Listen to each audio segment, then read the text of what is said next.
You, John Fitzgerald Kennedy, do solemnly swear I, John Fitzgerald Kennedy, do solemnly swear that you will faithfully execute the office of President of the United States that I will faithfully execute the office of President of the United States and will, to the best of your ability, and will, to the best of my ability, preserve, protect, and defend the Constitution of the United States. preserve, protect, and defend the Constitution of the United States. So help you God.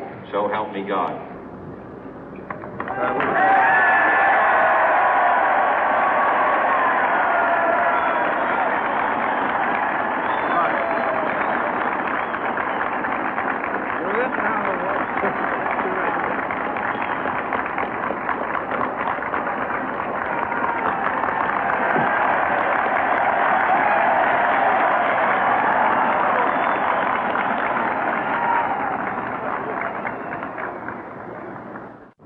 Vice President Johnson, Mr. Speaker, Mr. Chief Justice, President Eisenhower, Vice President Nixon, President Truman, Reverend clergy, fellow citizens.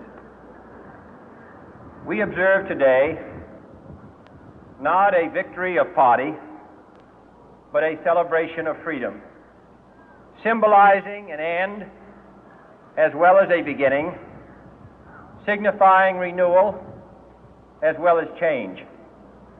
For I have sworn before you and Almighty God the same solemn oath our forebears prescribed nearly a century and 3/4 ago.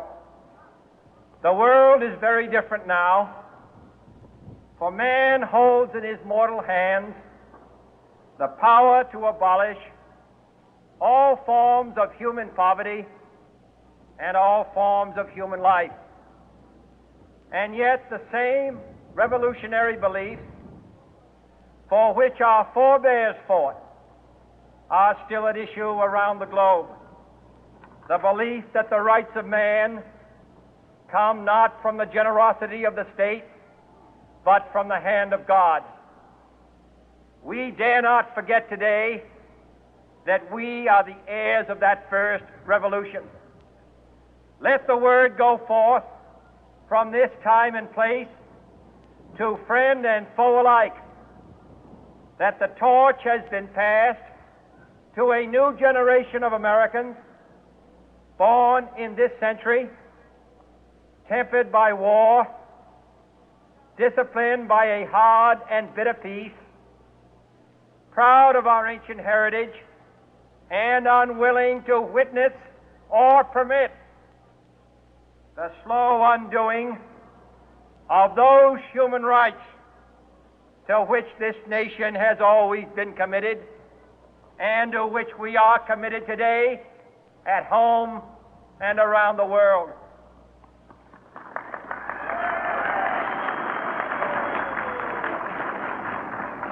Let every nation know, whether it wishes us well or ill, that we shall pay any price, bear any burden, meet any hardship, support any friend, oppose any foe to assure the survival and the success of liberty.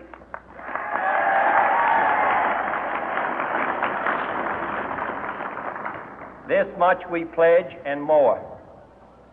To those old allies whose cultural and spiritual origins we share, we pledge the loyalty of faithful friends. United, there is little we cannot do in a host of cooperative ventures.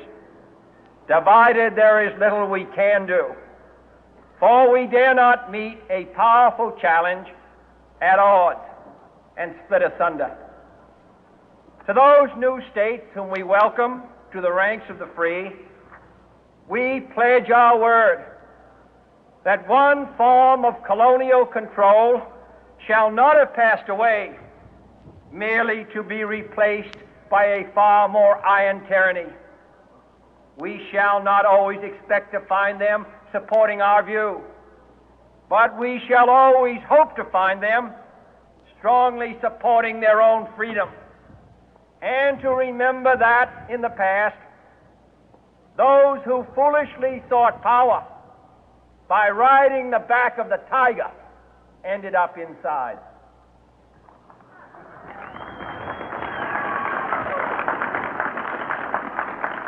To those people in the huts and villages of half the globe struggling to break the bonds of mass misery, we pledge our best efforts to help them help themselves for whatever period is required, not because the communists may be doing it, not because we seek their votes, but because it is right.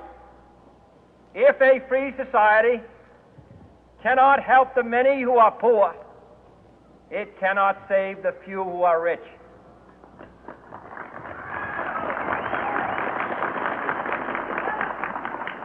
To our sister republics south of our border, we offer a special pledge to convert our good words into good deeds, in a new alliance for progress, to assist free men and free governments in casting off the chains of poverty.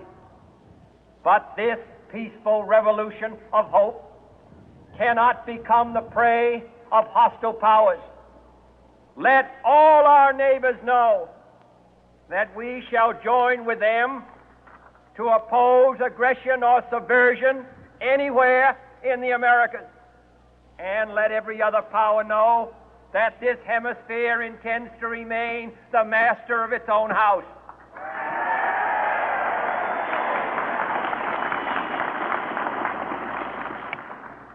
To that World Assembly of Sovereign States, the United Nations, our last best hope, in an age where the instruments of war have far outpaced the instruments of peace, we renew our pledge of support to prevent it from becoming merely a forum for invective, to strengthen its shield of the new and the weak, and to enlarge the area in which its writ may run.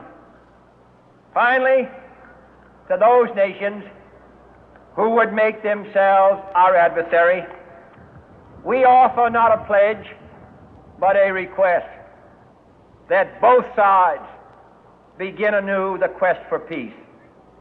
Before the dark powers of destruction, unleashed by science, engulf all humanity in planned or accidental self-destruction, we dare not tempt them with weakness, for only when our arms are sufficient beyond doubt can we be certain beyond doubt that they will never be employed.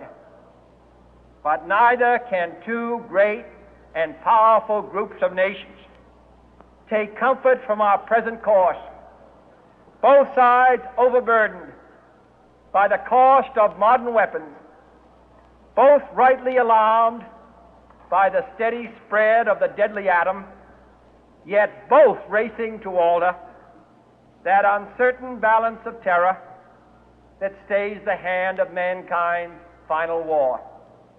So let us begin anew, remembering on both sides that civility is not a sign of weakness, and sincerity is always subject to proof. Let us never negotiate out of fear, but let us never fear to negotiate.